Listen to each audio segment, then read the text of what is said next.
Look, I'm a believer in vaccines. I've got, this is the as a young kid, I remember getting vaccinated from way back, and I'm a believer in vaccines. So this is a new virus. This is a new illness that has hit our shores.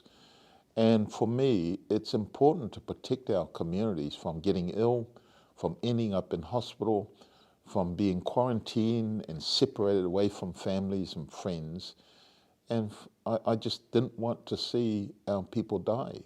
So that's why it's important, and I'm hopeful that all of our communities take on the challenge to get vaccinated and do it as quickly as possible.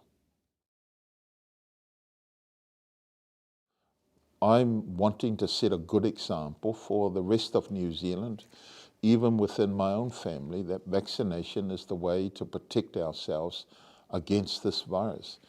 But if you also look to our history, and I've been reminded of what happened to Samoa in 1918 with the flu pandemic, the Spanish flu as it was known in those days. It devastated our population. It killed more than 8,500 people in Samoa in a matter of 8 weeks, is recorded. And that's something that has stuck with me, and I would hate for something like that to happen to our population here in Aotearoa when we've got the science that's providing good advice and good support for how do we protect ourselves, and that's with the vaccine.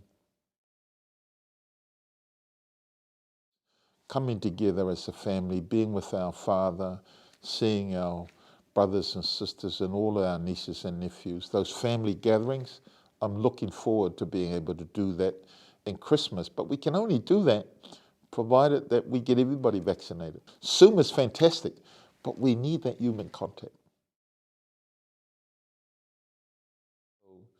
There is a number of stories out there, but all of them point to one thing. It's better to get immunized. It's better to be preventative, and prevention is better than cure. And this vaccine is the way forward for us to be able to move about with freedom, with some confidence. And if you think about the future, the question I would ask, how do you protect yourself and your loved ones from being infected with COVID-19, from getting sick, from getting hospitalized, and how do you prevent the possibility of dying in a future where COVID-19 remains? The only answer I have at this time, is to get vaccinated.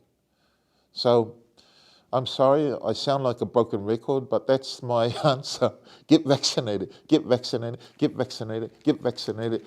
2 jabs, 2 jabs.